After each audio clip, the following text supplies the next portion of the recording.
and resentments, right? So it's very important work that we did if we want to open up ourselves to a new possibility and really seeing clearly who we are that allows us to start attracting abundance in our life. We start aligning ourselves with currency, we start creating more valued relationships. We can actually operate intelligently within the mechanics and structures and strategies of our business as entrepreneurs. And today we're going to move into this conversation of all, or how we go from mind, body to spirit. And as spiritual beings, experience the oneness that is the reality of our manifested life. And we're going to start to look at who we're becoming into the future. It may not be who we are today. We've talked about this a lot in terms of your spiritual vision, right? When your spiritual vision shows up, you aren't exactly the person ready to achieve it, but it's a becoming this process. And in all of this now, we have freedom to connect. We start living more in contribution, love, and faith, and we live a meaning-based versus a certainty or survival-based life. Related to that, I do want to acknowledge everyone. I have the total tally that's come back from what we raised for Jason Aristoteles Foundation, which is $23,000. So I want to acknowledge all of you for that, right? And Jason and his family will maximize that $23,000. And as we committed to, of course, Carol and I are going to match that contribution for another $23,000. So $46,000 to go supporting Jason and the work that he's doing with his new university this year. So congratulations. It's awesome. And we're able to do that because we're starting to live powerfully, right? And this is the conversation for today. It's the theme for today. It's about power. And so I want to ask a question, which is for you, and you can raise your hand and I'll call on you and you yell it out. What does it mean to be powerful? What does it mean to be powerful? Consistent is powerful. That's true, isn't it? Consistency is a quality of being powerful. Alignment is powerful. Wouldn't we agree? Yes. Courageous is powerful. Unstoppable is powerful. Taking action is powerful. What authenticity is powerful, isn't it? Impact is powerful. To be able to control your emotions would be a definition of powerful. Believing in yourself is powerful. Confidence is powerful. Keeping your joy, not being moved by circumstance. Using your voice. Freedom is powerful, right? All these things are powerful. And we look at other people and the qualities that we respect, and we want to embody these powerful qualities. And I think all of these answers are correct. But as I started getting into the study of greatness and this understanding of my spiritual vision and this journey to becoming a phenomenon and having a powerful living experience, I became very curious about what the source of this power is. Because aren't these all ways that power expresses itself? Right? We see power expressing itself as courage. We see power expressing itself as impact. We see power expressing itself as authenticity. But is there a way for us to actually tap into the source of power so that we can be an infinite number of expressions of this one powerful source? So I'll ask you another question. And again, you can raise your hand and yell out the answer. Who is the most powerful person to ever walk the earth? Show of hands.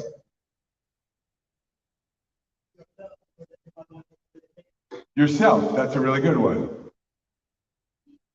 Jesus Christ. Jesus kind of does one of those mic drops, doesn't he? Right? Now, depending on your faith and your background, it might be another spiritual teacher, right? And once I got Napoleon, that one surprised me. Wasn't one of my top draft picks. But yeah, if we're like, hey, who's your first pick on your team? You know, Jesus is sort of the GOAT, isn't he? Well, why is that? Again, by a show of hands. Why do you think Jesus was the most powerful person to ever walk the earth? He acknowledged that the power was within. He acknowledged that the power was in himself. He loved so powerfully.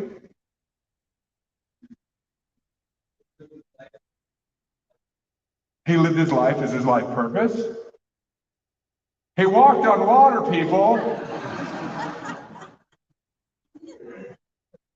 He represented love and forgiveness, demonstrated the power, influence continues today. He knew how to surrender. He healed the lepers. He resurrected. It's pretty powerful, right? So if we look at teachings of all teachers, all of these powerful teachers, no matter who they are, they said it in different ways, but they basically said, hey, you can do what I do. And even what? Even greater things. Now, are we willing to accept that? So we move into this conversation of what I think is the ages. How do we connect our personal expression of intelligence, our own soul and our spirit, with the intelligence of all that is? And it is the greatest conversation that's ever taken place, which is why, Carol and I were at the Vatican for the first time, and, we're looking around at all this opulence and the power and magnitude of the church.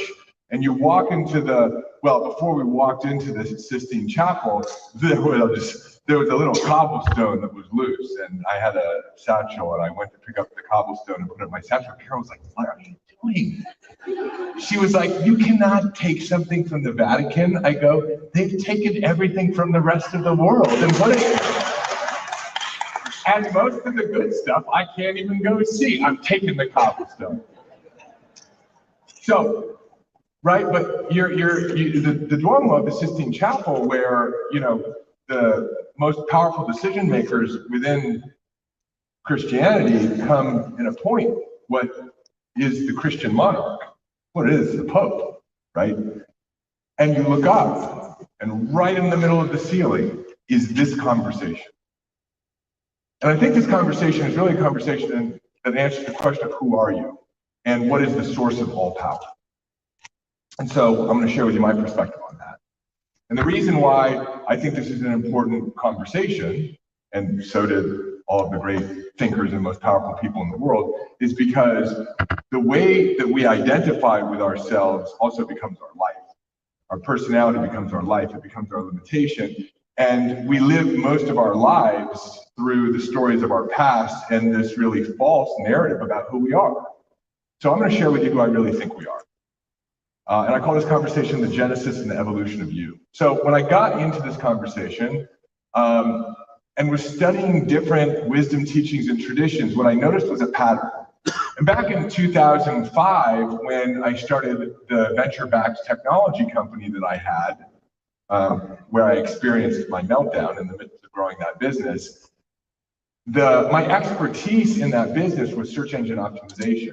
And it was very early on in search engine optimization. And when I look back at my own hero's journey, I realize I've always had this gift of seeing complex, large data sets and seeing the patterns within them. And so I created a business out of it. As I was studying wisdom teachings, I started to see a pattern. And the pattern was around what each of the teachings was kind of describing as this central force or power. And in Hinduism, they describe this sort of central force or power as the finest essence that the whole world is composed of, the unchanging reality amidst and beyond the world. And when you first look at wisdom teachings, they sound like you're having a conversation with the Riddler, right? It's like this unchanging reality amidst and beyond the world. But in many ways, what it's saying is there's something that is less solid, or again, super fine, that everything is made of. And it doesn't change. It's a base reality that is both here and everywhere. That's what it's saying.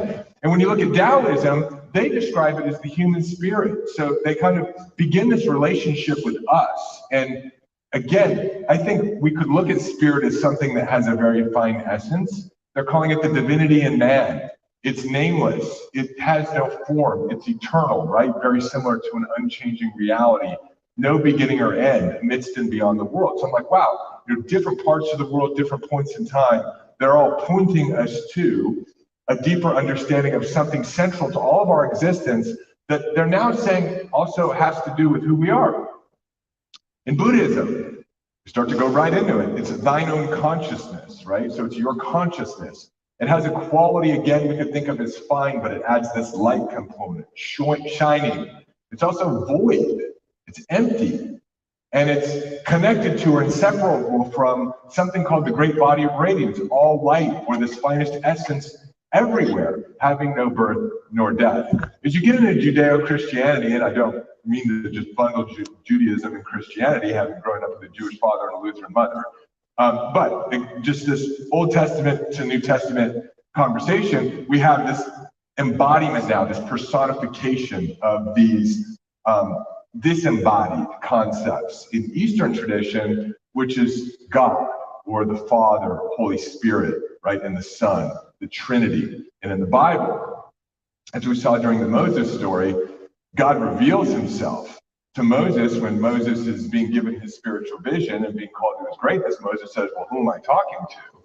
And it's the first time that God's name is mentioned in the Bible, and it translates to the I am that I am.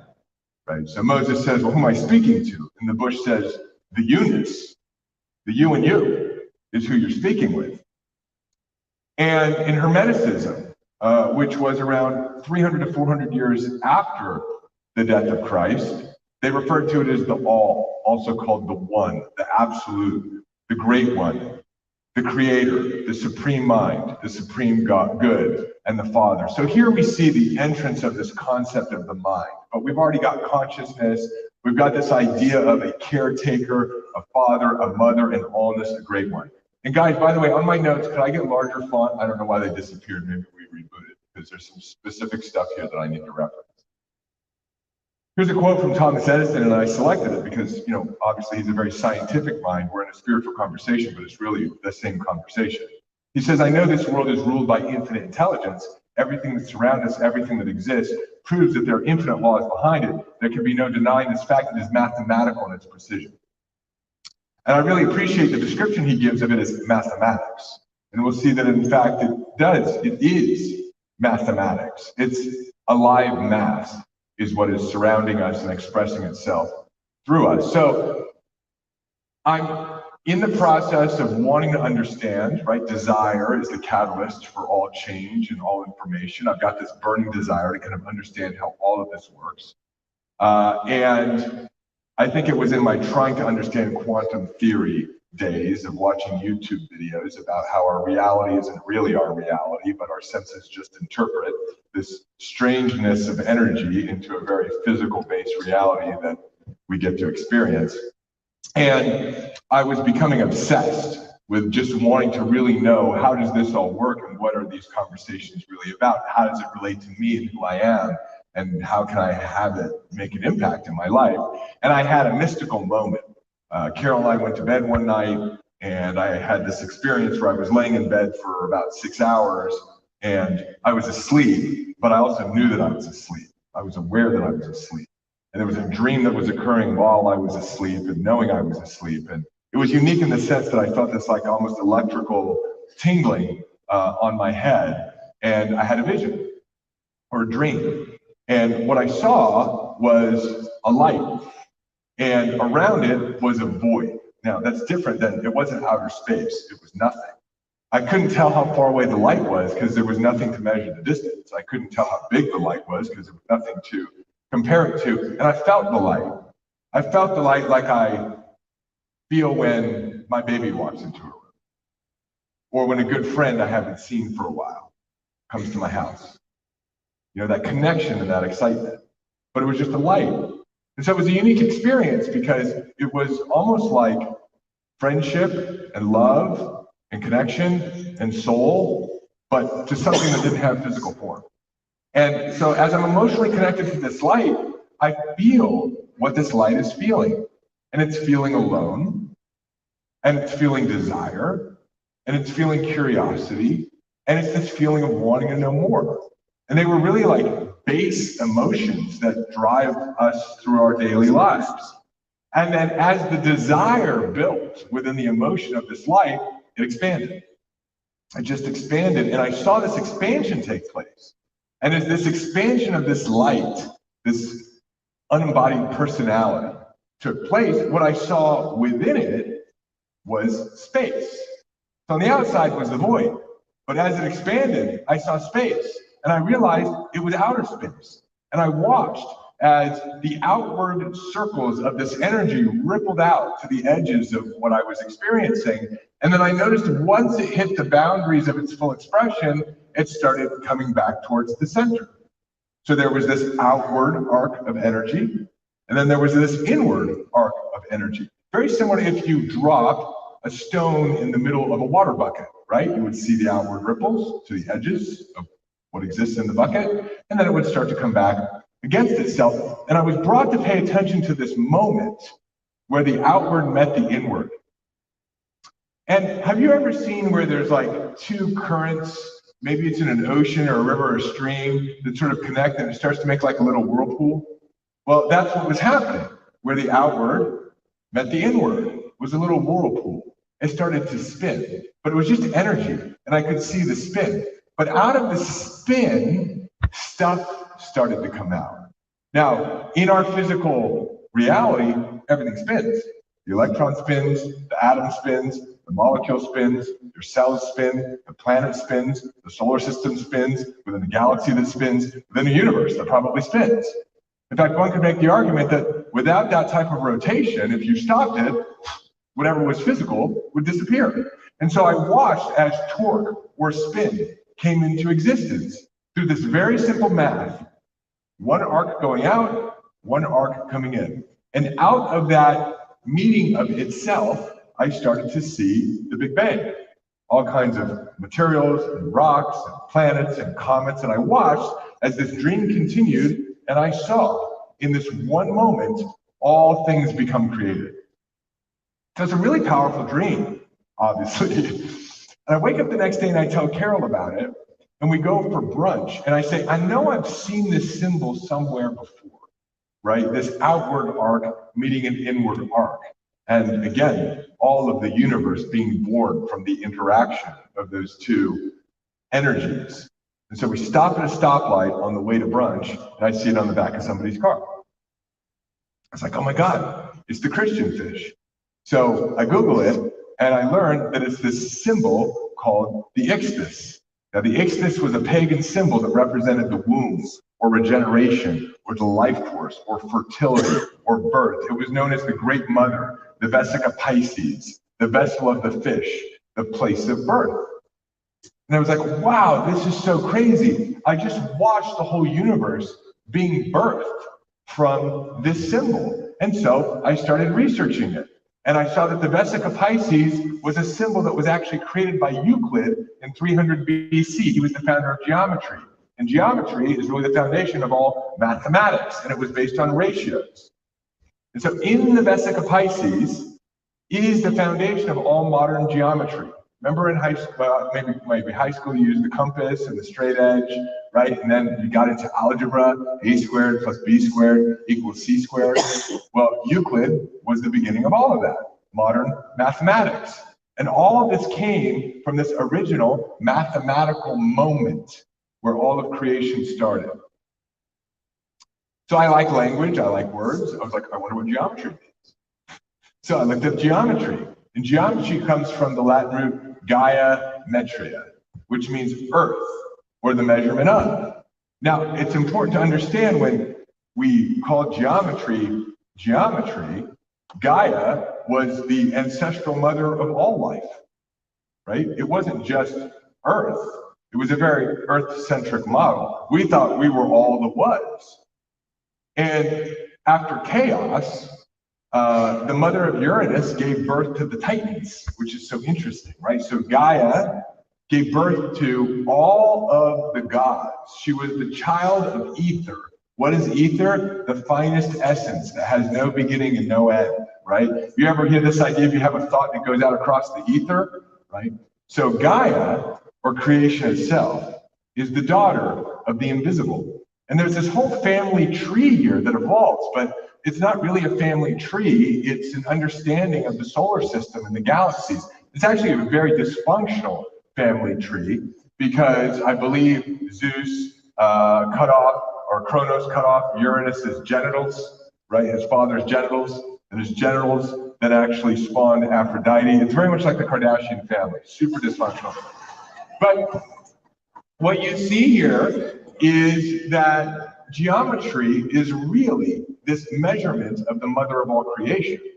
That's what it means. It's the measurement of how all of reality and life works that spawned from this one moment in time. Now, what's interesting is that there's this pattern of different wisdom teachings and religions representing symbolically this moment of creation, right? You have the yin and the yang, 1,000 years before Christ, opposites, male, female, dark, light, each contains the other within it. The outward and the inward, opposite forces are interconnected to create this duality in our life, good, bad, tall, short, right?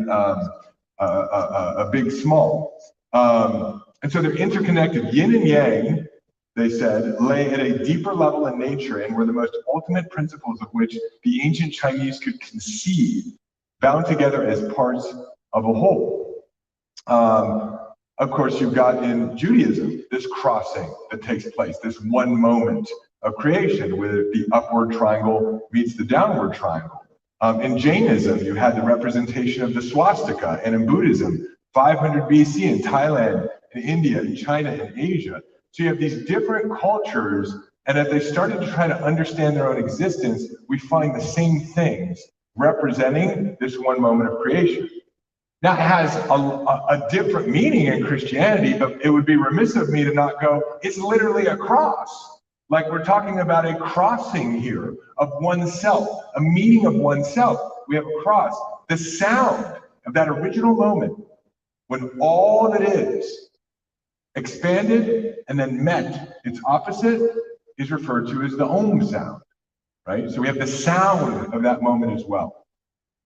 And if you look at how this geometry plays out over time, you start to get these fancy mandala symbols, right? And you see these when you go to spiritual places. Well, these were of particular interest to some of the smartest people on the planet, like Leonardo da Vinci, 1500 AD, inventor, sculptor, architect, mathematician, painter, musician, astronomer, botanist. He was known as a polymath. And so he was fascinated with what he called this sacred geometry that was permeating all of life itself. And at the center of this structure of this conversation was this thing called the flower of life. And so the flower of life and the mathematics of it are represented in pretty much everything in existence. This spiraling, this circling of the flower of life, which I believe represents, as best as we can understand, the structure of this finest essence that we can't see of spirit that is everywhere within us and beyond us. Where you can see these mathematical patterns playing out, like the golden mean and the Fibonacci sequence, and these sacred ratios that we find in everything from the smallest to the biggest to ourselves. Like 1 and 2 is 3, and 2 and 3 is 5, and 3 and 5 is 8, and 5 and 8 is 13. So there's this mathematical code that again gets represented in these structures like the flower of life and the Forbidden City and the Imperial Palace in China in the Ming Dynasty in the 15th century. They built these statues and they said that underneath the paw of the food dog was the great secret, right? Underneath the paw of the food dog is a three-dimensional flower of life. If you look at the Temple of Osiris in Abydos, Egypt, 3,000 years before Christ, there's a carving in the rocks. They're still not quite sure how it was made because tools at that time supposedly couldn't make it, which starts to spin off some UFO theories. But the carving is around 100 AD, the flower of life. You look at in Jerusalem, 100 BC, the most powerful place in the world at that time, Herod's palace in the center of the courtyard, you have the flower of life. So what I'm suggesting is that the flower of life represents the geometric structure of this field. We'll call it a field of intelligence. It's this invisible structure that is the foundation for the entire material world. It's also soul and spirit and consciousness and who we are, and it's everywhere and it's everything and it's all connected. And it never separated. Because one of the interesting things about that vision I had was about 2 days before, I saw this interview with Oprah Winfrey and Deepak Chopra. And Oprah asked Deepak Chopra, how did it all start? And Deepak Chopra in his Deepak voice was like, well, it started when one wanted to know more of itself, and the one divided into two. And now one could observe itself, and itself could also see what it was. And I was like, it sounds really mystical and deep when Deepak says it, but there can't have been any separation. It's not an egg splitting, right? Or a cell splitting. If everything is truly connected, there must have been a way that everything was created without any separation. And what I saw was there was no separation. It was one thing, moving outward, moving inward, and creating everything from it, all connected into this invisible structure of consciousness that at some point in time became us. And I'm going to share with you my theory of how it became us. But there's a lot of different names for this geometric or mathematical field of intelligence. Some people call it the Akashic field. Anybody hear about someone who can read your Akashic records by show of hands? Right? They're able to somehow tune into the field and look at the history of all that is and pull out a piece of your history and give you some information about it, because everything that we do is collected within this field and recorded within this field. Somewhat like the idea of karma, right? Like it's all imprinted. Some people refer to it as the etheric field. There were a group of scientists in the late 1800s coming out of Oxford who were scientists, but also appreciated spiritual metaphysical concepts. And they said, hey, we actually think that there's a substrate that connects everything that we're seeing in the physical world that we can't yet detect.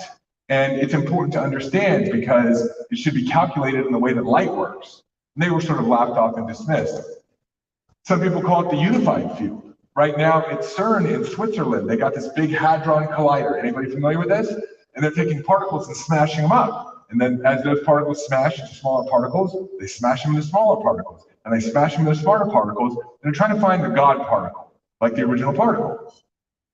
I'm not so sure they're going to find the original thing, because wisdom tells us the original thing ain't a thing at all.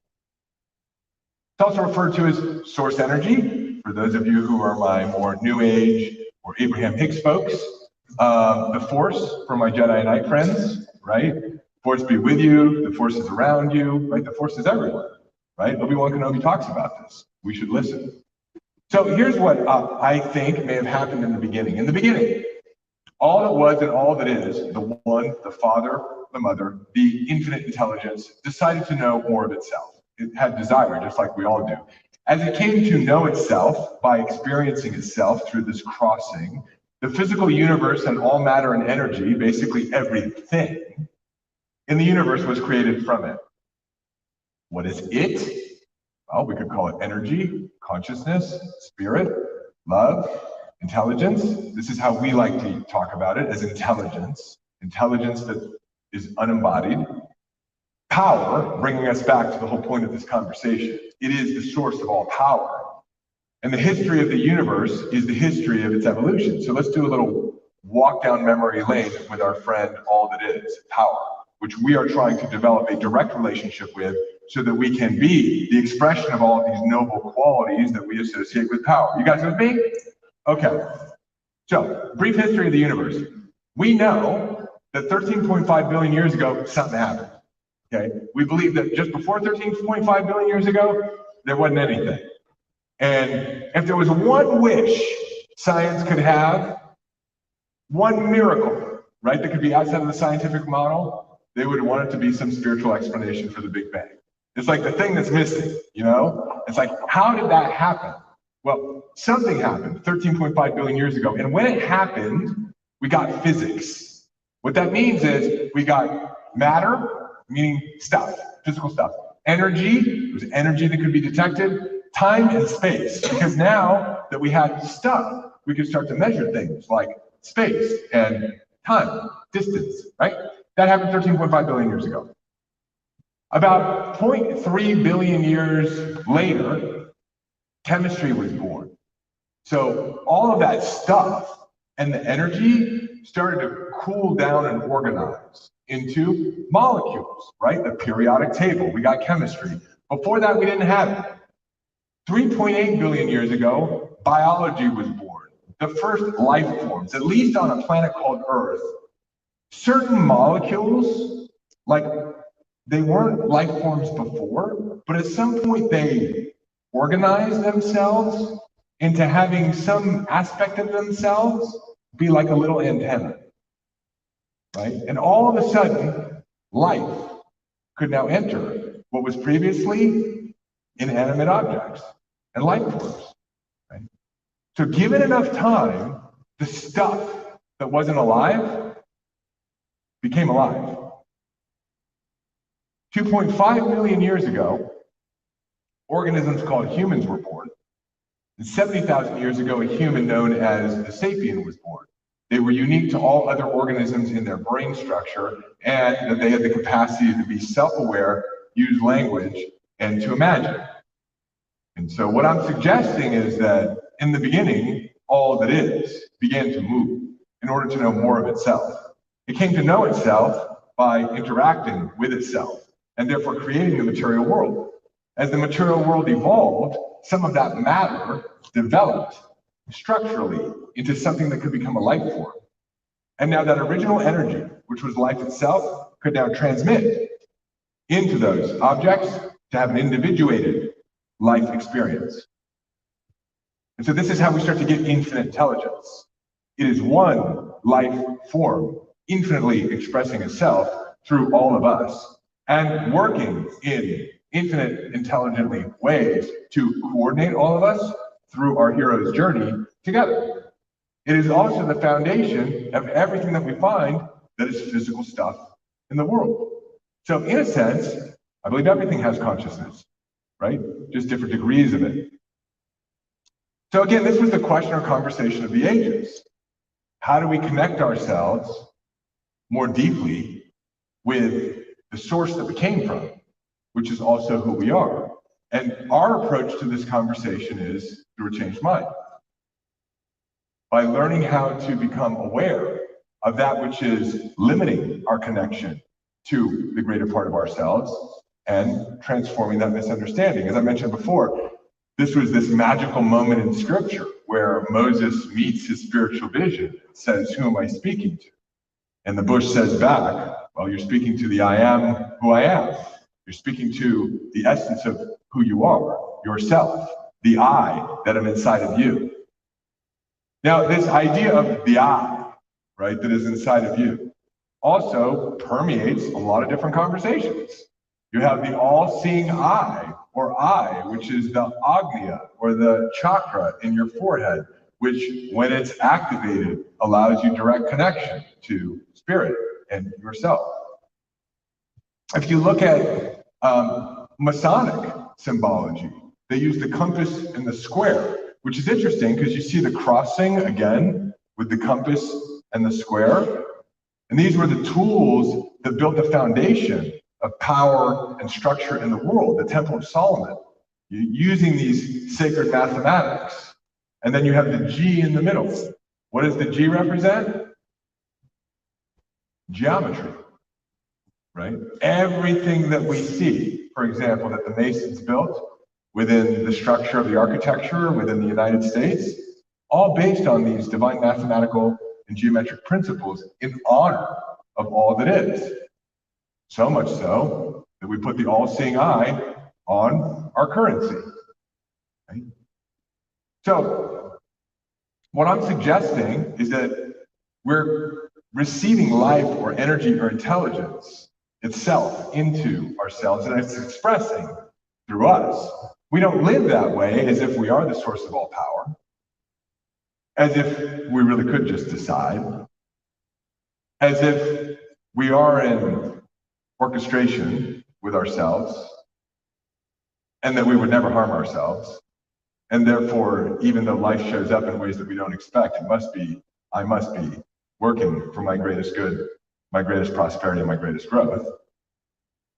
And that I'm working with myself through the me that is in all of you, and the you that is in me. But that's the reality. That's actually what's occurring. Nikola Tesla said, "My brain is only a receiver. In the universe, there's a core from which we obtain knowledge, strength, and inspiration. I have not penetrated into the secrets of this core, but I know that it exists." It's not really a core, it's everywhere and everything. David Chalmers' own view, and David Chalmers is an Australian philosopher who I like to study. He's got some good perspectives. He's a cognitive scientist specializing in philosophy of mind and philosophy of language. He says, rather than produced by the brain, consciousness may be a fundamental force of the universe like gravity or mass. In this way, consciousness came into being when the universe began and exists everywhere and in everything. A similar view is put forward by the philosopher Robert Foreman, who suggests that consciousness exists as a kind of field outside the brain, and that the function of the brain is to pick up consciousness like a radio receiver and then to channel it into our individual organism. Right? So again, they're talking about this fifth element, the akasha. Eckhart Tolle talks about this in his own beautiful way. He says the essence of who we are can be known in the silent space of stillness, which is in everyone, right? That's that void, that stillness, that formless, that nameless. It's who we are. Underneath the mental noise, no matter how heavy and turbulent the noise may be, no matter how heavy the egoic sense of self is, in everyone is their essential nature, the stillness of pure consciousness. This is your essence, not separate from the essence of the universe. He sounds very Buddhist, doesn't he? So there's one power expressing itself through all of life, like one electricity lighting many light bulbs. And you are it, having an experience through you. But it is this one source that's feeding into everything, right? And having an infinite experience. It's this one life force that is the consciousness of plants, that was the energy, the aliveness, and the consciousness of my 14-year-old Chihuahua Dexter, right? It is one consciousness expressing itself through me, the same consciousness that's expressing itself through you. And it's playing a creative game with itself. And it's important to understand how the game works. Otherwise, it gets confusing, we misunderstand, we move into a primal state, we limit our potential, we get sick, we don't have relationships, we don't have prosperity. But when you actually understand how this game works, then you're better equipped to be able to deal with you as you show up for you through the experiences of your life. Now, the powerful living experience, the higher power system is on page 110, okay, in your workbook, because you can look at it on the screen as we walk through it, you can look at it in your book. I'm going to walk you through it. Because it brings together everything we've been talking about over the course of this weekend, and it gives you a lens through which you can experience life powerfully. And it starts with you. You here in the bottom left at the powerful living experience, understanding that there are three keys to a powerful living experience: operating from a powerful state, having a spiritual vision, and having a clear, concise action plan that you're in consistent action with towards your spiritual vision, your hero's journey, your full potential. And you go out into life, right? You wake up on a Monday and you're having thoughts, right? Now these thoughts are habits. And these thoughts either move you into a powerful state, and we're going to call those intelligent or positive thoughts, or the thoughts you have move you into a primal state. We're going to call those unintelligent thoughts. They're not in alignment with the system, which is why they move you into a primal state. We'll call those negative thoughts. You guys tracking with me so far? Yes? Okay, great. As you have these thoughts, you're actually putting off an electrical vibration. And so I want you to see this, right? Every time you have a thought, the neurons in your brain are lighting up. And that energy is being transmitted through your nervous system, which is basically like a giant transmitter. So you're putting off vibration on a moment-by-moment basis. They say that you have 6,000 thoughts per day. And so certainly in your brain, you put off 6,000 electrical vibrations on a daily basis. But what I would suggest is it's even more than that, because your nervous system is always putting off energy. And almost like a piano tune or a song, it's playing some sort of resonance or vibration. We go back one slide to the higher power system. So you're putting off this energy. And this energy is going into a vibrational reality. Everything is vibration.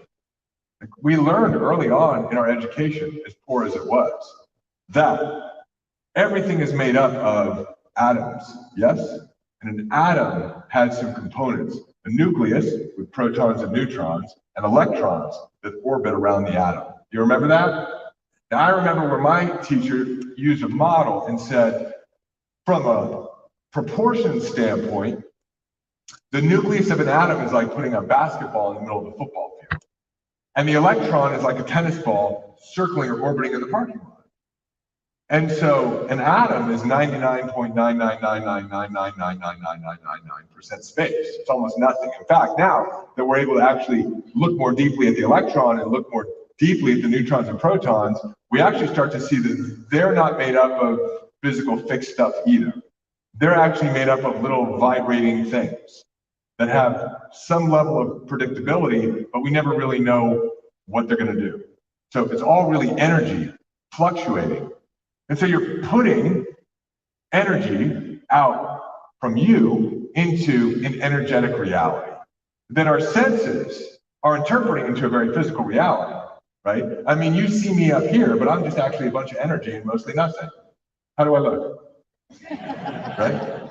I'm saying things, but what I'm saying is mostly nothing and just energy. And you're not actually hearing what I'm saying. You're hearing an interpretation of what I'm saying that your tympanic membranes are translating so that you can experience sound. You get that? So, as Einstein said, reality is an illusion, albeit a persistent one. We're putting this energy off into life itself. And life is, you could call it higher power, or intelligence, or consciousness, or God, or whatever you want to call it. All of life is receiving this communication from you. And it's responding to your communication. It's bringing you life experiences that are perfectly aligned with the resonance that you're actually putting out there. So if you're putting out a vibration of doubt, you're going to create experiences that when you meet them will produce doubt. If you're walking around excited, then you're going to be creating experiences in your life that when you meet them, when you cross them, when you come to know yourself through that which you have created, you will be excited. So in any present moment, however you're feeling, you're creating a future experience that will invoke that feeling within you. And so we have thoughts that make us feel good, and therefore we have experiences that make us feel good. And we call those preferences. We have thoughts that cause us to feel bad, and then we create experiences that cause us to feel bad. We call those experiences of contrast. So you have preferred experiences, you have contrasted experiences. When you have the experience, it's the one moment of transformation. If it is an experience you prefer, you celebrate, you appreciate, you're grateful for that experience, naturally, without much effort. And so you will continue to have thoughts similar to that in that moment.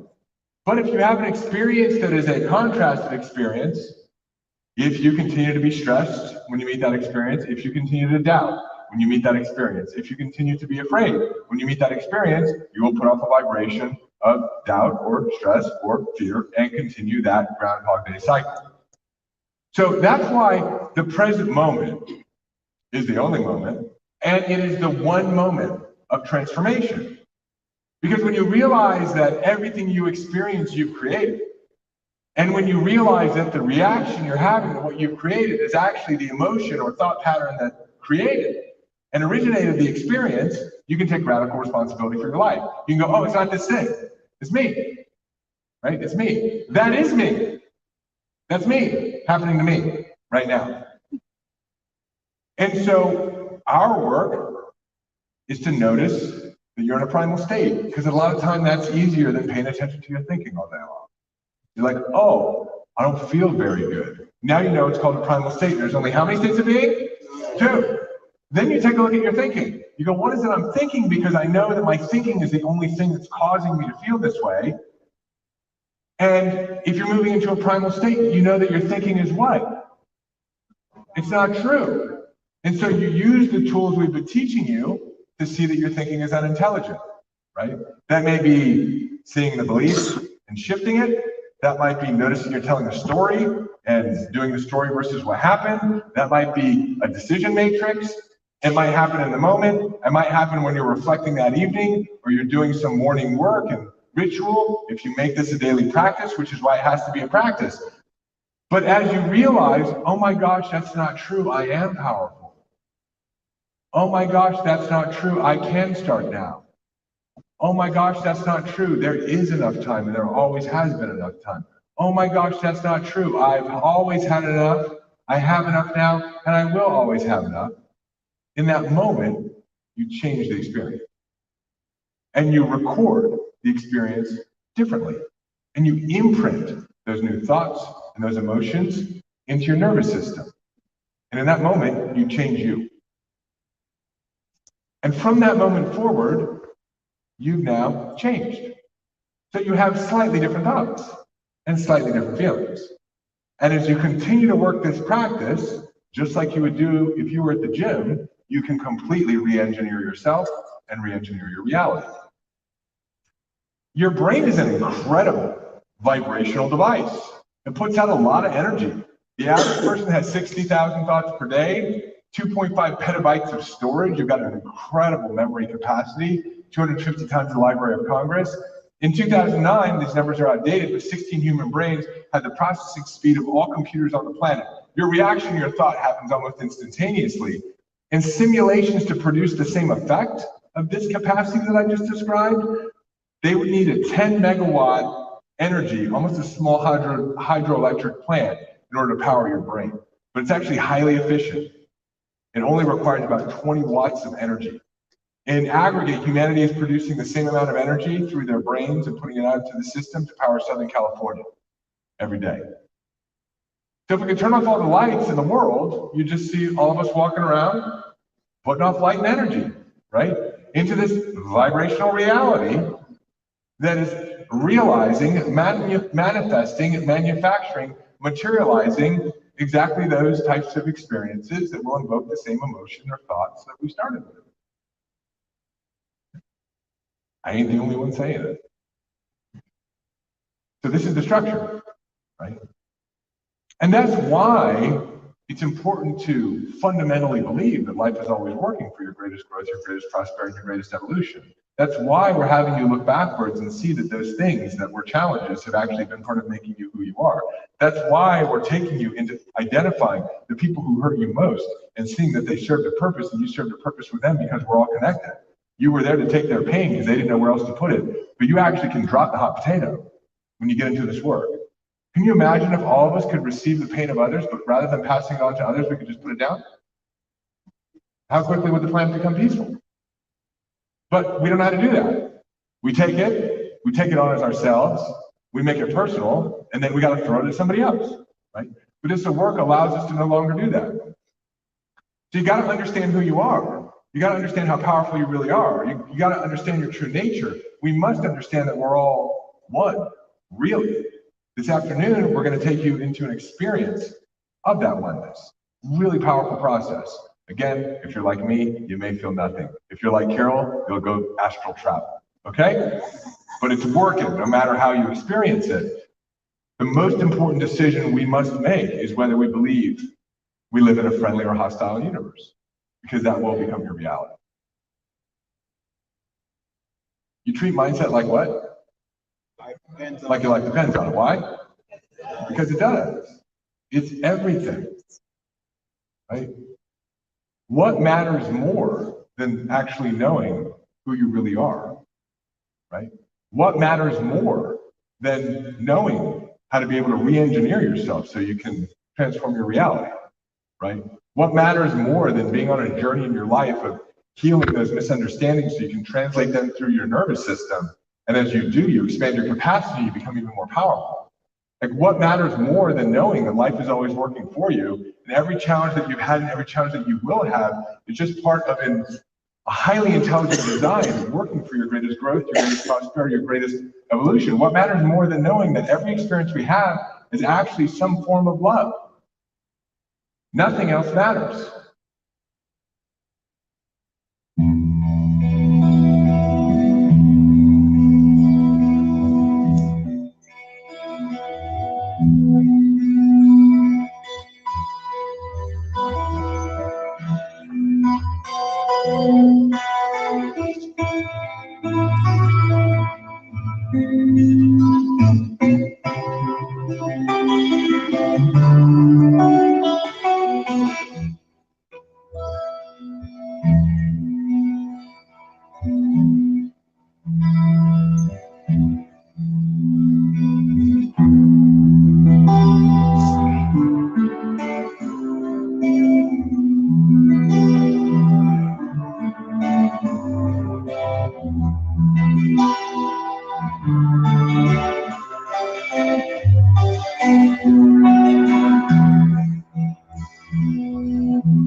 ourselves this way.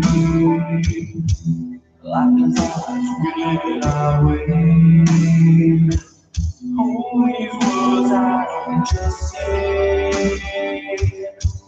and nothing else matters. Trust I see and I find in you. Every day for us something new. Open mind for a different view, and nothing else matters. Never care for what they do. Never care for what they know. But I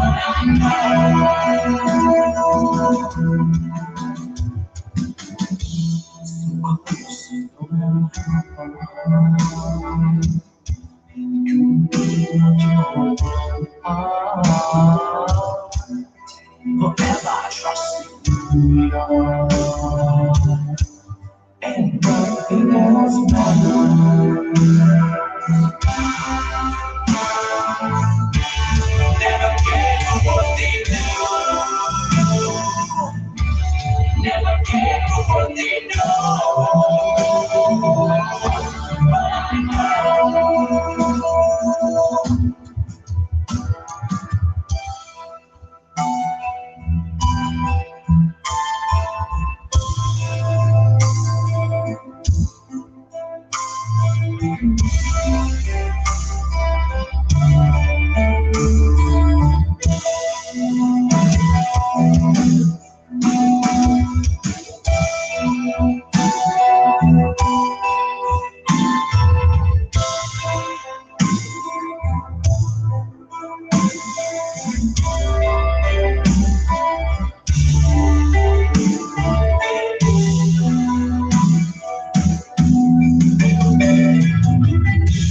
Never opened myself this way.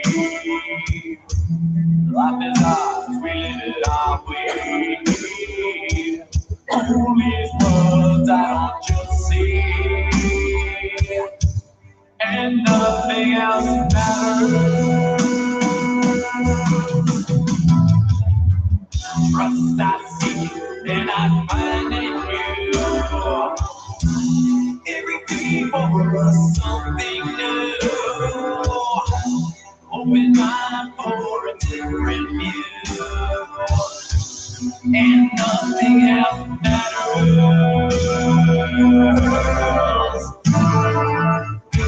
Never care for what they say. Never care for games they play. Never care for what they do. Never care for what they know. And I know. Yeah.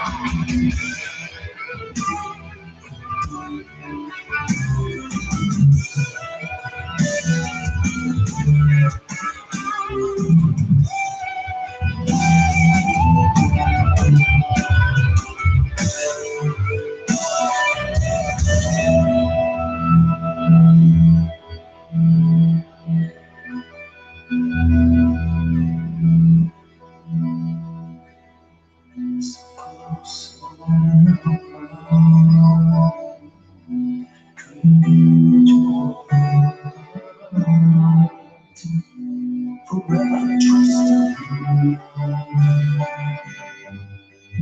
Nothing else matters.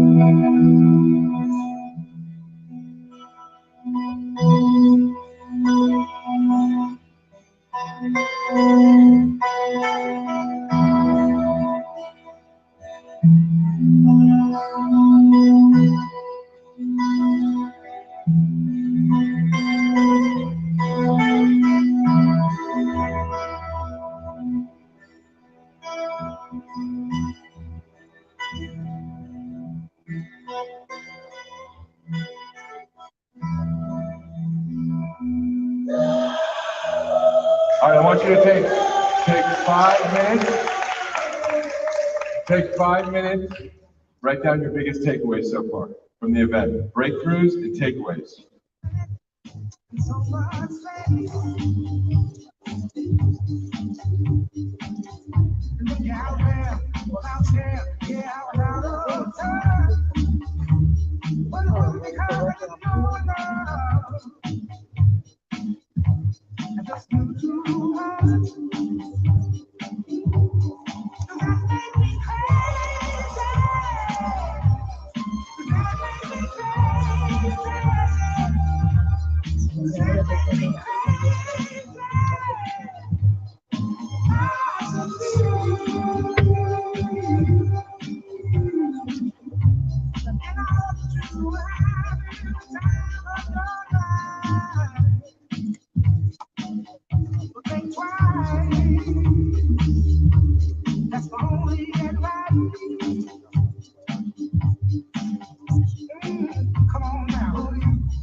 I'm a cold nights in day.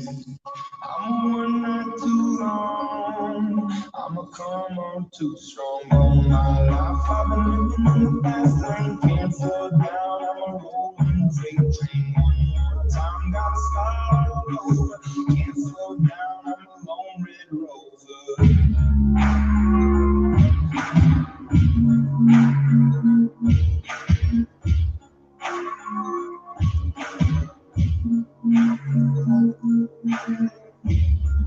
I'm a my control.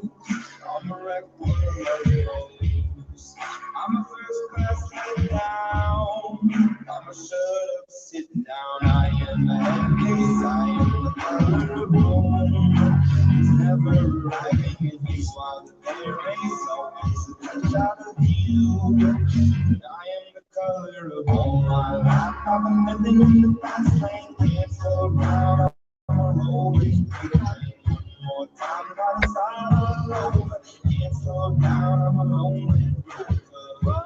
How did it come to this slow? Love is a Polaroid. Better in picture. Never can feel the void.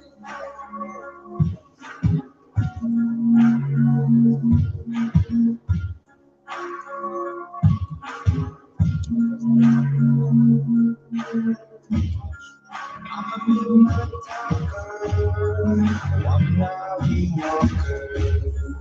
I'm a day late to face,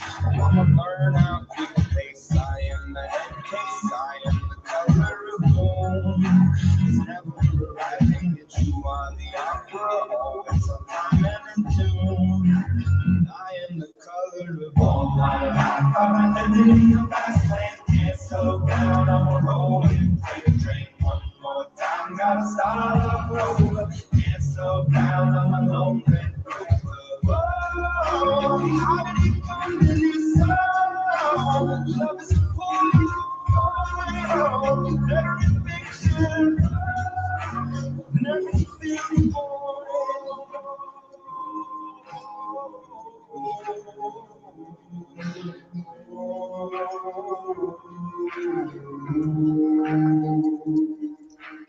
I'm gonna get ready for the rain to fall. Yeah, these ready to fall.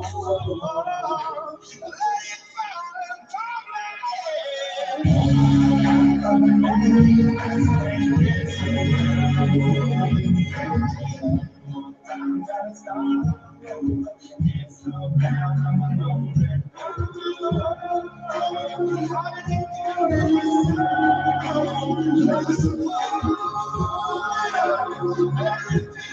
it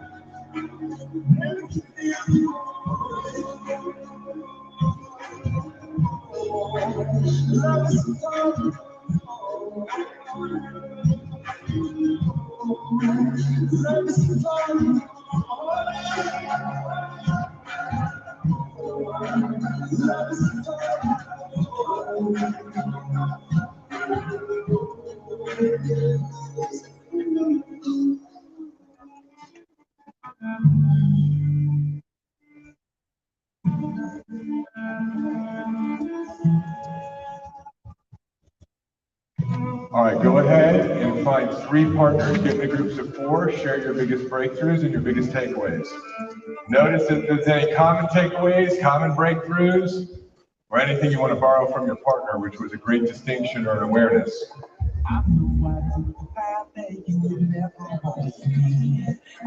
Groups of 4. Finish strong before we go to lunch. Well, I'm just a slave unto tonight.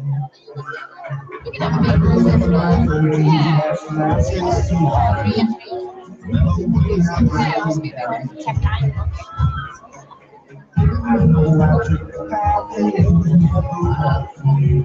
I can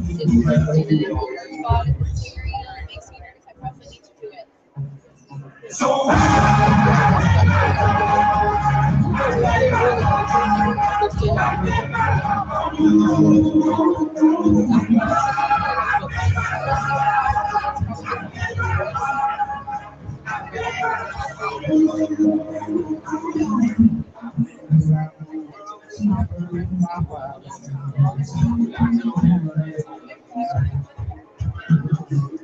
I was told you in lies, but now I'm better. There's you in the never went back to you, that's the last to see. And I cannot break you down. Yeah, I know I testify that you would never want. I think you had you all years. So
All right, make sure each partner gets to share. We're gonna wrap up in about 2 minutes.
Okay, a couple of announcements as we break for lunch.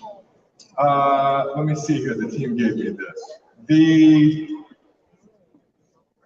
active legends, meaning you're active in your legendary year right now, and new legends, and active titans and new titans. We are going to be having our legendary and titans lunch. That is in Kilimanjaro 6, okay, right next door. So as soon as we break, you can go in there. We have set up a separate lunch for those of you who still have questions. I keep getting grabbed outside. I know that there's some of you who still really want to move into legendary and are holding yourself back. So we've organized something called, I love this name, the Yes But Lunch. Perfect. And believe me, I get it. I probably would have gone through 3 yes but lunches at my Tony Robbins event. So some of you, I know your coaches have texted you. It's a matter of figuring some things out. Again, if you still have an interest and you want to get support, go over to the Yes But Lunch. That's going to be in Kilimanjaro 8, okay? You will also be fed there. Again, if you're not interested in Legendary, that's okay, but we wanted to give you the fullest support to support you because we know what an amazing experience this is. So for those of you that are still on the fence, Yes But Lunch in Kilimanjaro 8, just down the hallway. For those of you who are already in, or you're already active in your Legendary year or Titans, we're going to see you in Kilimanjaro 6. It is 1:30 right now. We'll come back in here at 3 o'clock. Enjoy your lunches.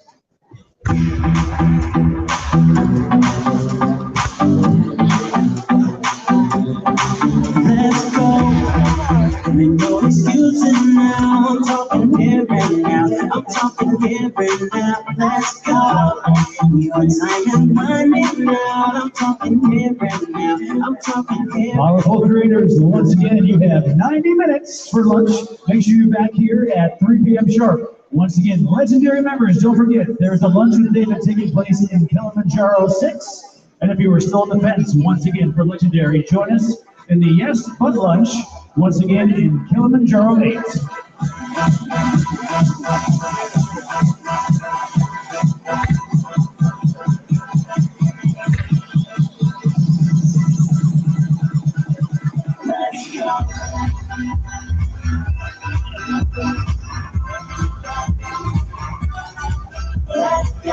Let's make it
happen. Oh, let's make it happen tonight.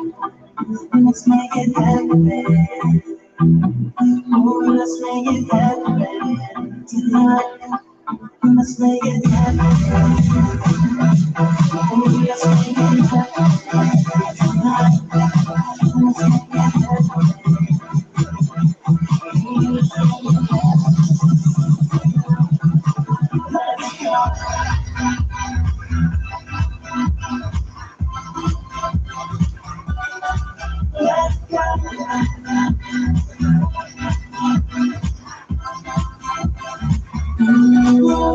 go.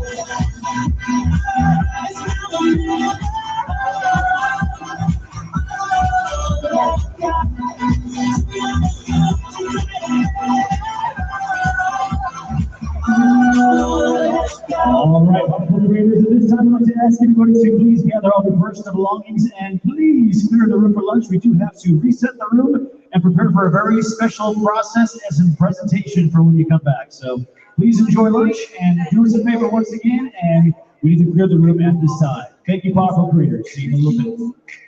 They say the time's about to end, I know. Hello, can you hear me? From California, dreaming of Halloween. Rihanna,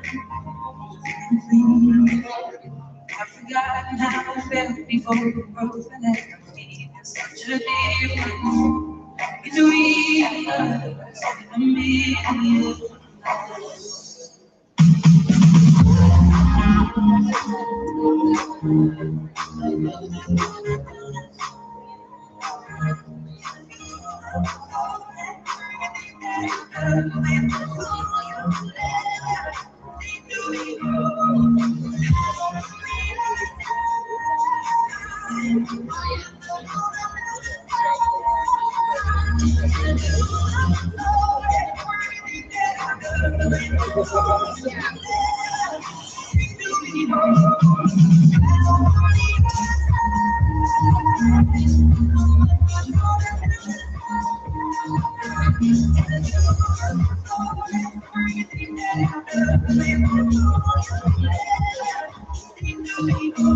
Once again, powerful creators, we do need your help right now. Any conversations, do we please ask you to take them outside the ballroom? We have a limited amount of time to reset, and we want to make this awesome for you. So thank you all so much. Enjoy lunch.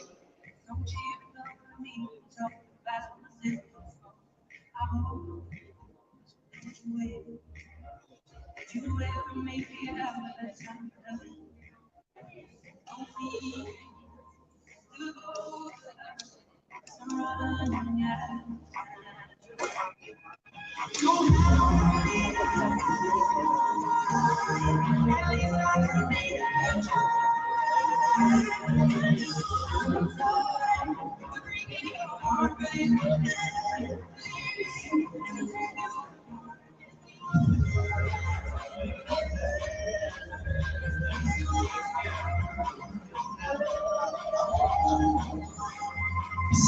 Hey, everybody, still sitting down.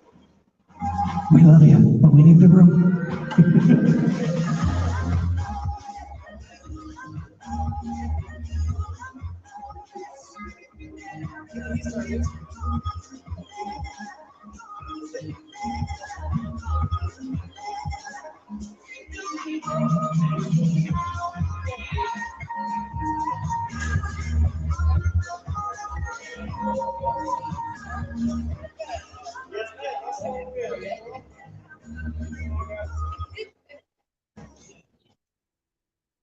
Ladies and gentlemen, can you please move towards the exit, please? We need to clear the room. Thank you.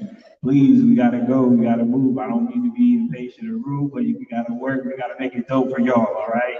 So if you could please grab your stuff, get up, and head to the exit so we can get this thing on and popping for y'all. Y'all can go talk in the hallway, there's coffee, there's a bunch of food, go get some sunlight, stretch, do all the good stuff you need to.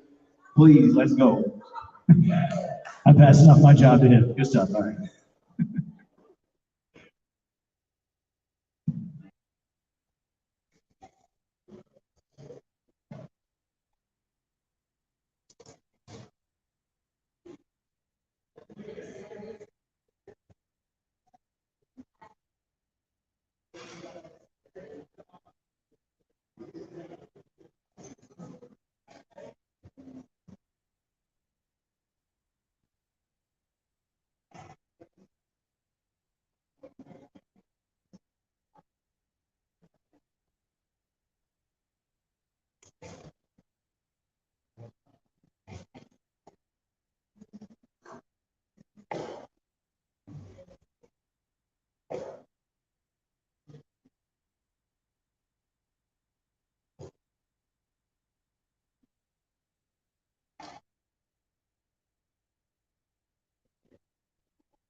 Ladies, I know. Can we please?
17.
You guys line up here.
en la línea que va ahí. ¿Cuál es? No, esta sí la puse ahí a 4, a esa sí la puse a manga por hombro. Esta va en la línea del lado acá. Sí.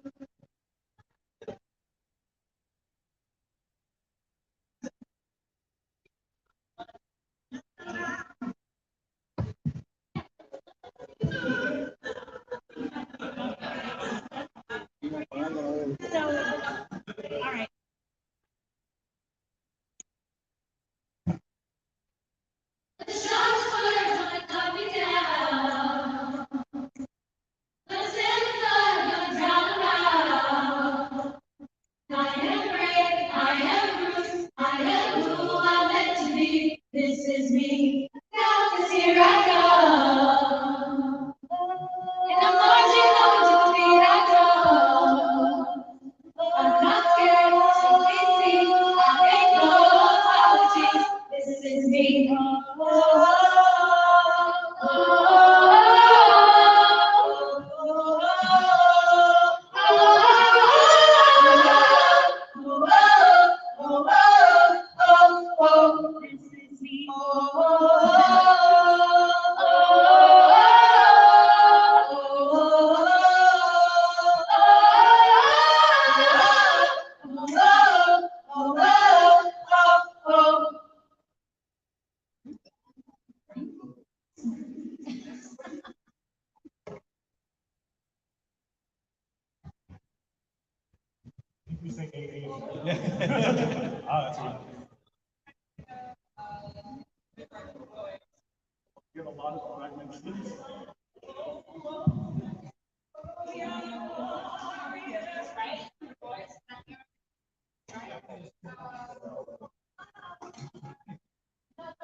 This is me. This is me.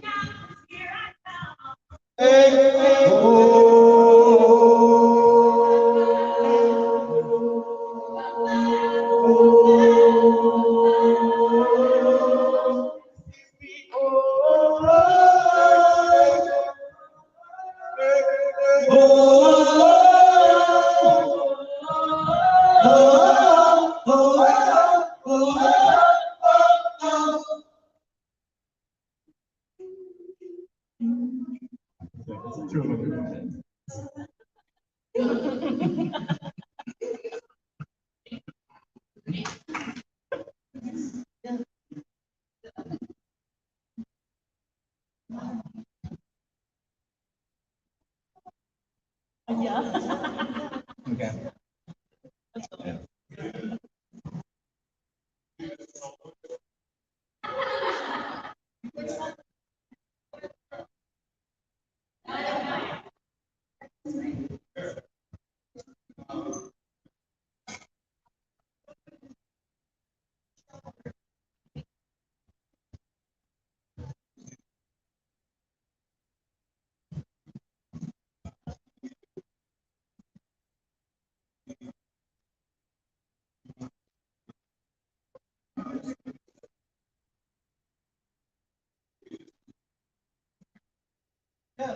And when I saw the sun begin to dip and felt that when the wind blew cold, a man learns who is there for you, and the glitter fades and the walls won't hold.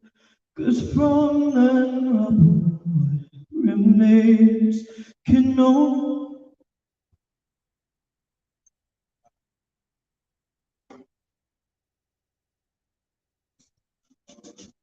Oh, how does the song go? I am not a stranger to the dark. Hide away, they say. We don't want your broken parts. I've learned to be ashamed of all my scars. Run away, they say. No one will love you as you are, but won't let them break me down to dust. 'Cause I know there's a place for us.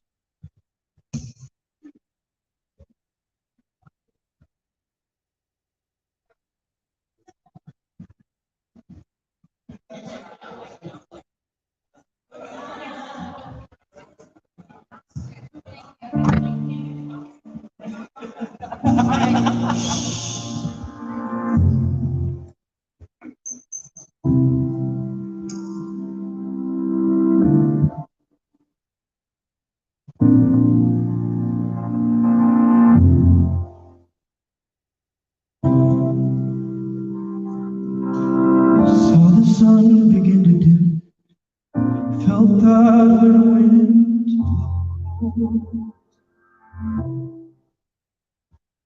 A man learns who is there for him, and the glitter fades and the walls fall.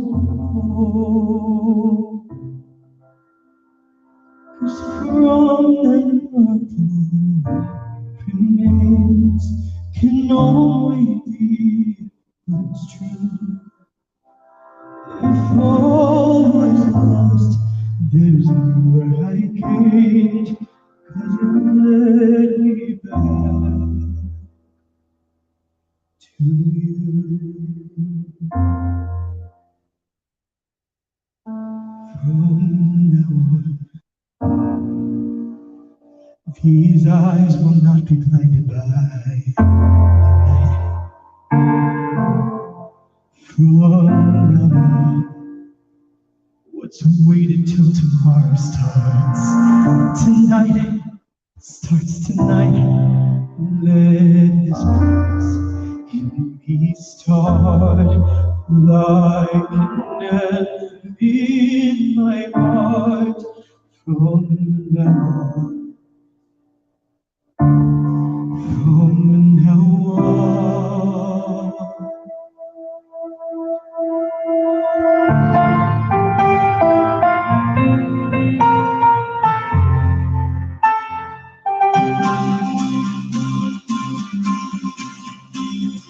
Champagne bouquets and boots, politicians praise my name. Those were someone else's dreams, pitfalls, and then I became. For years and years, I chased their cheers, the craziest beat of always waiting for. But when I stop and I see you here, I remember all this was. From now on, these eyes will not be blinded by the lights. From now on, what's waiting till tomorrow starts tonight. It starts tonight. Let this promise in me start like an anthem in my heart. From now on, from now on, from now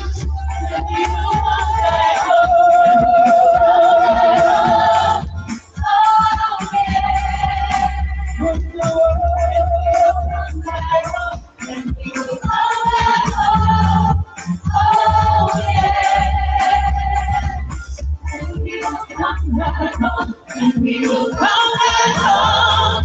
Oh, yeah. We will come back home. We will come back home. Oh, yeah. And we will come back home. And we will come back home. Oh, yeah. And we will come back home. And we will come back home. Oh, yeah. And we will come back home. And we will come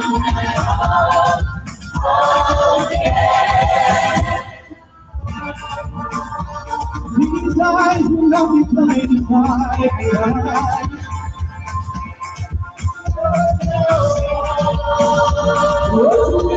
Tomorrow's time. Start tonight and make it stronger. Don't be scared to make it happen.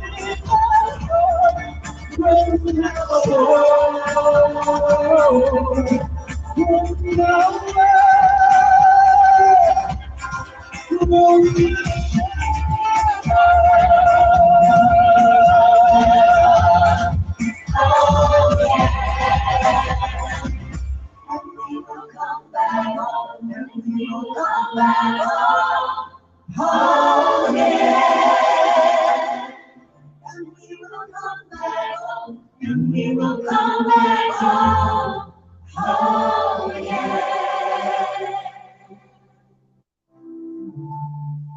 From now on, home again. From now on, home again.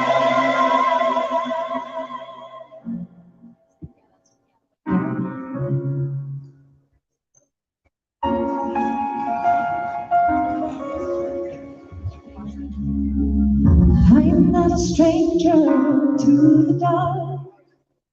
Highway, they say we don't want your broken hearts. I've learned to be ashamed of all my scars.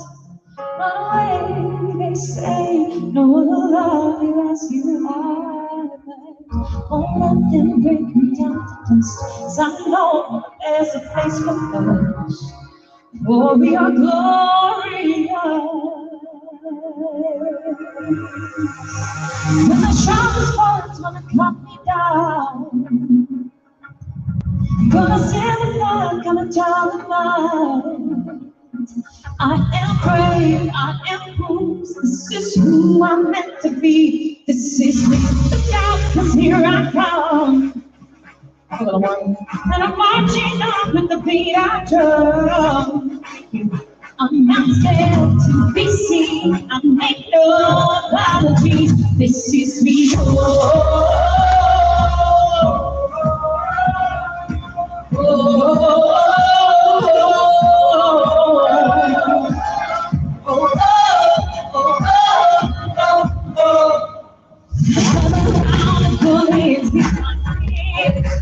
Don't fire away, 'cause the pain won't let the strength in.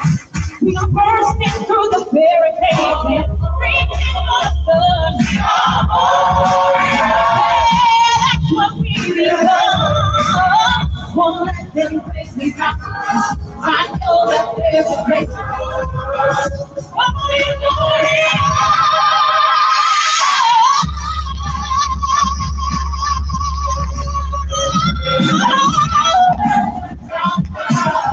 I am brave, I am bruised, I am who I'm meant to be. This is me. Look out, 'cause here I come. I'm marching on, here I come. I'm not scared of this street. I make no apologies. This is me.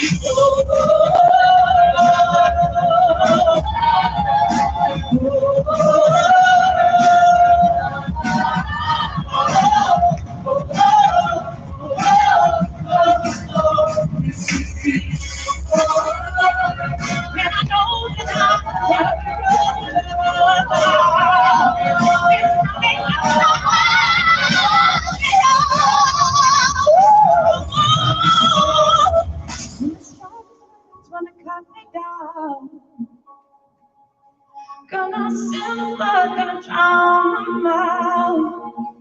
This is brave, this is bruised, this is who I'm meant to be. This is me. Look out, 'cause here I come. Look out, 'cause here I come. My team, my team.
It's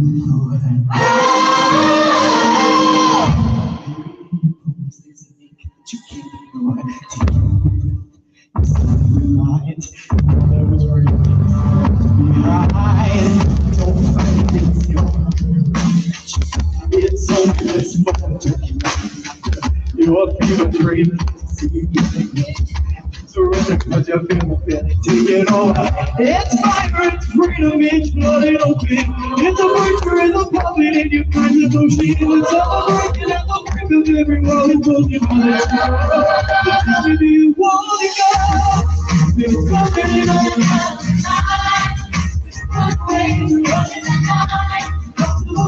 true, take it over you. Like us, we won't look back. What's really got true is take it over you.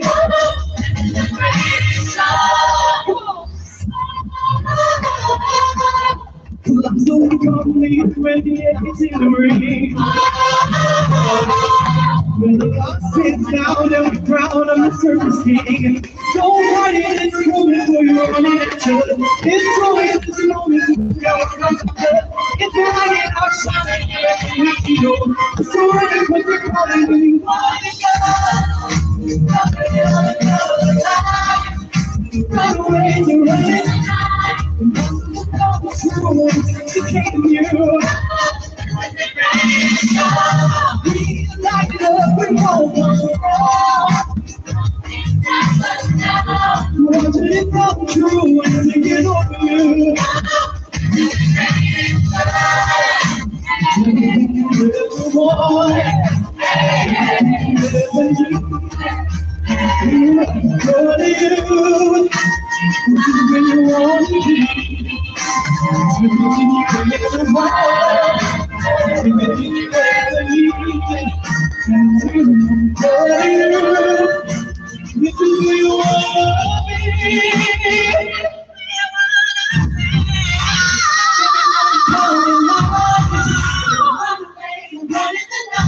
Impossible come true, it's taking off you. This is the greatest show.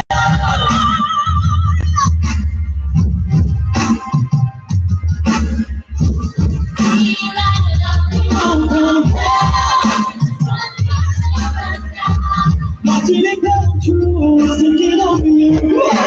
This is the greatest show.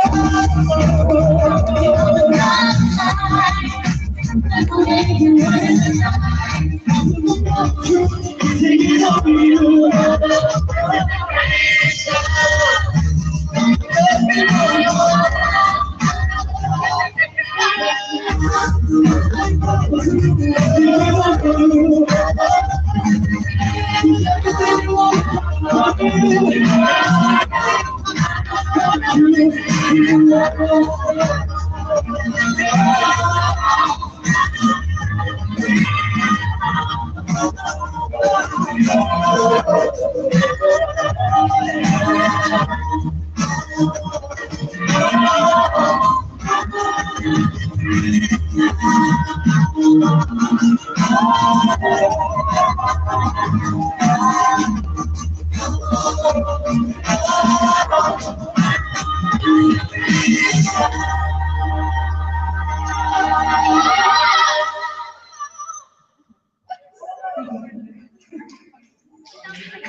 We can, they don't mind visually.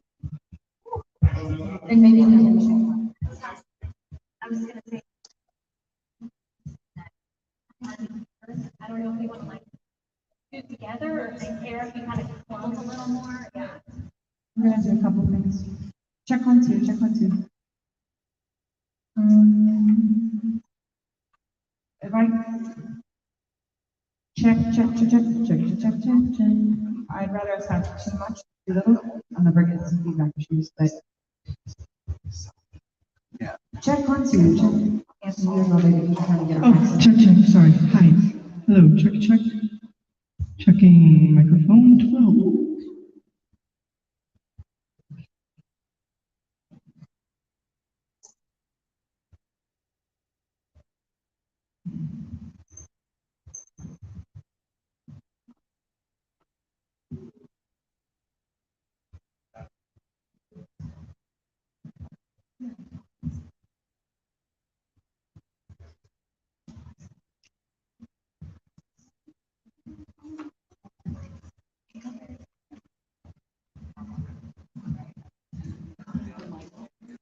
Yes, check 1, 2, check 1, 2, check. Doing all the, absolutely. I'll go ahead and communicate that as well. Once we get that, I'll just communicate that. Can you guys hear me okay? Yeah. Sorry about that. There it is. Apologize. Nailed it. Okay. They want us to wander in on that first, they want us to wander. They want us to wander in? Okay, great. So like during the first from now on, once like it's like the second verse, like a moment, or I guess.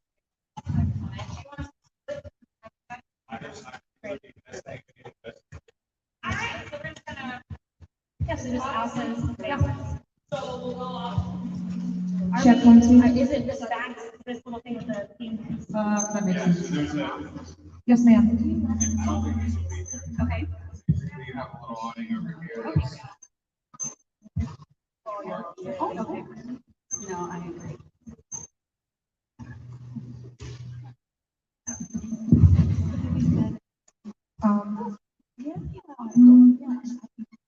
Yes.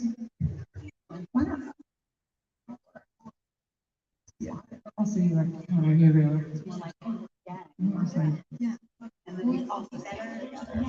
When your microphones are on, please be quiet. Thank you.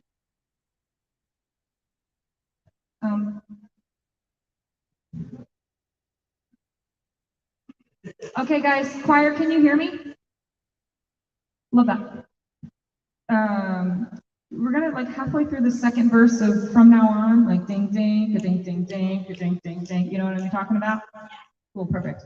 You guys, that's when we're all gonna wander out, like you found yourselves here. You know what I mean? Not in a straight line per se, but like just kind of find your way through. You don't have to come out in the order that you're supposed to, and in fact, like pick someone in the middle and let them lead the group. So let's just practice that. Ding ding, ding ding. Can you say that? I drink champagne with kings and queens. The politicians praise my name. But those were someone else's dreams. The pitfalls of the man I became. For years and years, I chased their cheers. The crazy speed of always needing more. But when I stop and I see you here, I remember all this was fun. And from now on, these eyes will not be blinded by the light. So you guys are gonna come out, and when I stop and see you here, is when are gonna be your vocal line. Does that make sense? When he says, and when I stop and see you here, you guys should start to be out here. So that way he has something to reference, if that makes sense. And then you'll all kind of be a nice little clump and a nice little happy. So can you just say those again, please? But when I stop, Go back a little bit. Like, politicians, thank you. my name. But those were someone else's dreams. The pitfalls of the man I became. For years and years, I chased their cheers. The crazy speed of always needing more. But when I stop and I see you here, I remember all this was for. From now on, these eyes will not be blinded. Okay, so the goal, guys, is kind of not like and we're here. You know what I mean? It's like, oh, I found myself here. You know what I mean? That kind of like you were called from the depths, right? So just really take your time, because you have all of that from now on. These eyes, I'm like, we're here. Oh my gosh, it's so good to see you. I can't see anybody. right? That kind of energy. So like, let's say you lead out and you walk that way and just kind of find your way to where you're going. Just, we're all on the same page. We're all professionals. We all know how to do this. Mingle is the exact word, Lydia. Thank you so much for saying the right words. Okay, but is that where the lights are?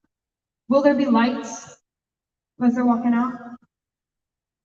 Will there be lights? We're running through some programs, but it'll be a blackout, and I think into a spotlight like that. There you go, like that. It'll be pitch black, and it'll fade into that, and it'll start singing. Love that. We'll find our way. Cool. Cool. Amazing. Cool. Yeah.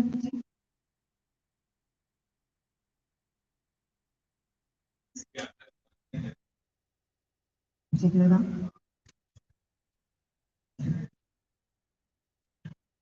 Flatten out even more, guys. Spread out all these. So we're communicating to all humans that have done some really heavy life-changing type things. We can even go further, right? I don't know if you'll be able to hear out there, but like really take up space. Come up this way. Come up a little more. Come up a little more. Right. Lydia, go out more, Mama. More. So that way we're communicating. Pick a person.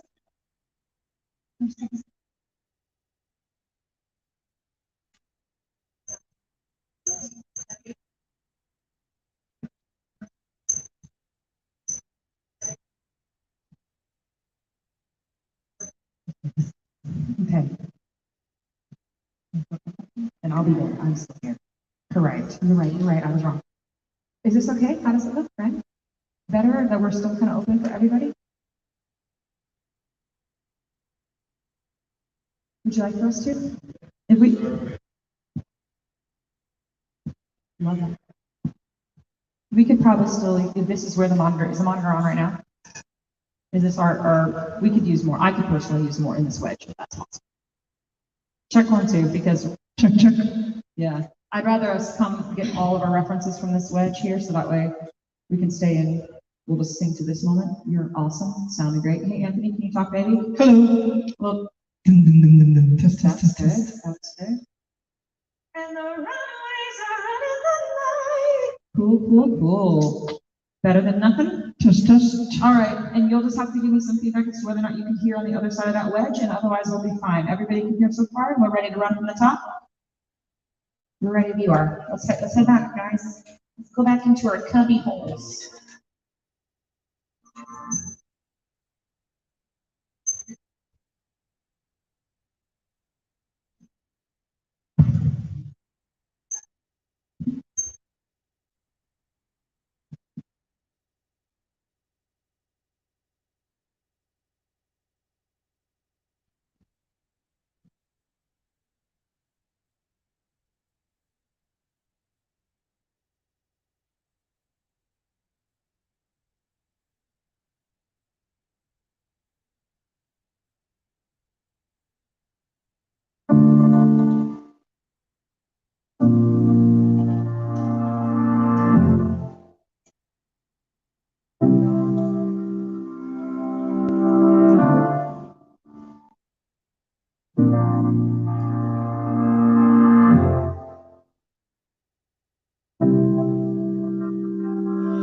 Saw the sun begin to dim. Felt that winter wind to blow cold. And then learned who was there for him. Glitter fades, goes on told. From there above remains can only be true.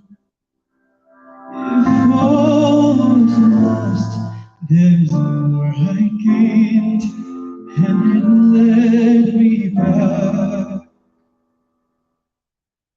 to you. From now on, these eyes are